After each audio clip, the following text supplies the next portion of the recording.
প্রসঙ্গ উচ্চারণ বা প্রনাউন্সিয়েশন।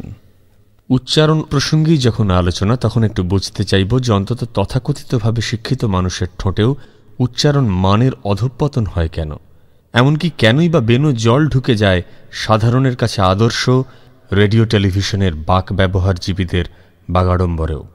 সাধারণভাবে দেখা গেছে ক্ষুদ্র ব্যক্তি স্বার্থের ঊর্ধ্বে উঠে দৃষ্টিভঙ্গির নিরন্তর প্রসার ঘটিয়ে মহৎ ভাবনায় সর্বদা তন্নিষ্ঠ থেকে প্রতি মুহূর্তে মনন ও চিন্তনের পরিমার্জনের মধ্যে দিয়ে এই উচ্চারণ চিরশুদ্ধ হওয়ার পথ পায়। শুধুমাত্র বর্ণের উচ্চারণ জানা ও অভ্যেস করার মধ্যে দিয়েই সবটুকু হয়ে ওঠে না, উঠতে পায় না। এক কথায় বলতে চাইছি, যাপিত জীবনের নির্বিকার শৈথিল্যই কারণ হিসেবে কিন্তু অনেকখানি জুড়ে আছে। যেখানে বাক সংযম মানা হয় না, সঙ্গদোষ চলে অবাধে, অতিরিক্ত ব্যবহারিক সঙ্গের পরিমাণ নিরন্তর বেড়ে ওঠে, অত্যধিক মেটেরিয়ালিস্টিক ভাবনার কুঅভ্যেস গড়ে উঠতে থাকে, ব্যক্তিজীবনে বৃহৎ স্বপ্ন বা মহতী আদর্শবোধের অভাব মাকড়সার জালের মতো ছড়িয়ে পড়ে, মূল্যবোধের অবক্ষয় চলতে থাকে পুরোদমে, যেখানে সবার ওপর গলা তুলে সব সময় চেঁচিয়ে কথা বলাটা আত্মপ্রকাশের বহতা রীতি, কারণে অকারণে মদ্যপান সর্বজনগ্রাহ্য, সেখানে শুদ্ধ ঋদ্ধ উচ্চারণ মান কতদিন অতন্দ্র থাকতে পারবে?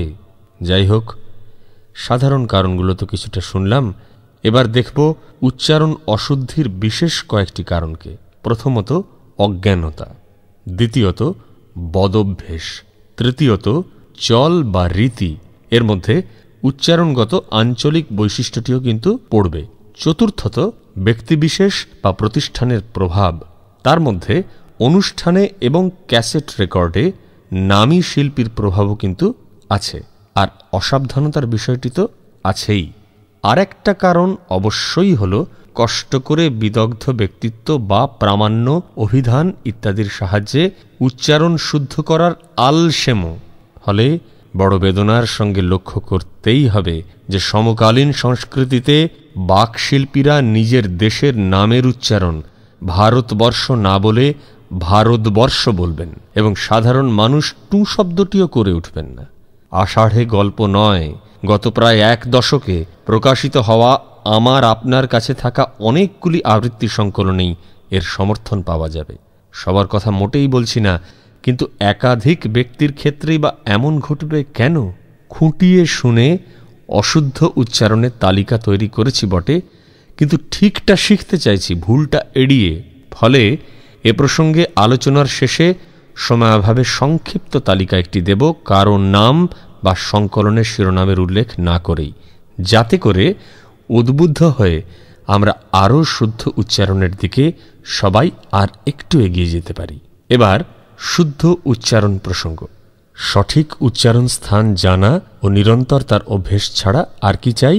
চাই শারীরিক ও মানসিক সুস্থতা, সতেজতা। শরীরের বিষয়ে প্রথমেই দেখতে হবে নিয়মিত খাদ্যপানীয়ের পরিমিত যোগান, কণ্ঠের ও জিভের নিয়মিত যথেষ্ট বিশ্রাম, স্নায়বিক দৌর্বল্য থাকলে তার চিকিৎসা ও প্রার্থিত আরোগ্য, দীর্ঘদিনের বাসা বাঁধা কষ্টকর অসুখের নিরাময়, আর সবল কর্মঠ শরীর এবং তার সঙ্গে শব্দ দূষণ ও শব্দ বিভ্রাট বা পিওর নয়েজের সঙ্গে সব সময় আড়ি করে রাখা। ঠিক আছে, মানসিক দিকের প্রথমেই আসবে সতর্কতা, শ্রমসাধ্য বিভিন্ন সুঅভ্যেসে থাকা, অনুকূল সুসঙ্গ, যখন তখন চিন্তাভাবনা ছাড়া কাজকর্ম করে বসার কুঅভ্যেস ত্যাগ এবং মনন চিন্তনের পরিচ্ছন্নতার নিরলস সুঅভ্যেস গড়ে তোলা।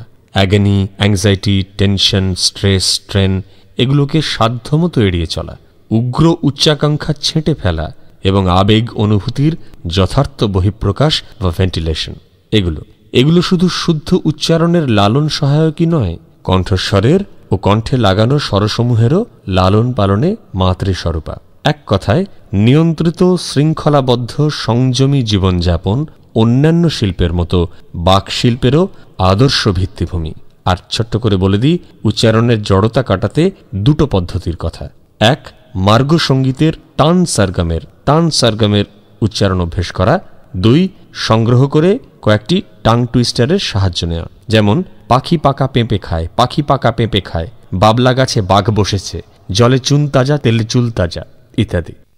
শেষে বাণিজ্যিকভাবে প্রকাশিত রেকর্ডেড পারফরম্যান্স থেকে সংগ্রহ করা কিছু অশুদ্ধ উচ্চারণ সম্পর্কে নিতান্তই ছোট্ট এবং অসম্পূর্ণ একটি সতর্কীকরণ তালিকা। আবৃত্তি বা আবৃত্তি নয়, আবৃত্তি, আবৃত্তি। হৃদয় নয়, হৃদয়। পিতৃ মাতৃ ভাতৃ নয়, পিতৃ মাতৃ ভ্রাতৃ। কর্ম ধর্ম বর্ম নির্মল নয়, কর্ম ধর্ম বর্ম নির্মল। প্রকৃতি নয়, প্রকৃতি। আহ্লাদ নয়, আহ্লাদ। মূঢ় নয়, মূঢ়।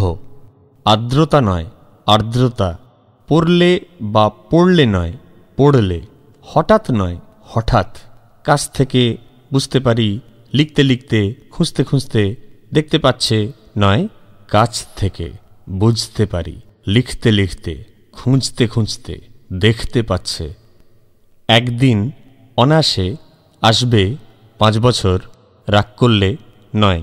একদিন অনায়াসে আসবে 5 বছর, রাগ করলে। বরফ ফিরে নয়, বরফ ফিরে। মাঝখানে জোট বাঁধো, সাথে করে শোধ দেব হাত বাড়িয়ে নয়। মাঝখানে জোট বাঁধো, সাথে করে শোধ দেব হাত বাড়িয়ে। প্রার্থনা ওষুধ কেনা, রোজ মুখ বাঁধা কাকভোর নয়। প্রার্থনা ওষুধ কেনা, রোজ মুখ বাঁধা কাকভোর। আসছে উঠছে থাকবে ফুলছে মেঘ বা মেঘ 10 দিন বাজতে বাজতে নয়। আসছে উঠছে থাকবে ফুলছে মেঘ 10 দিন বাজতে বাজতে।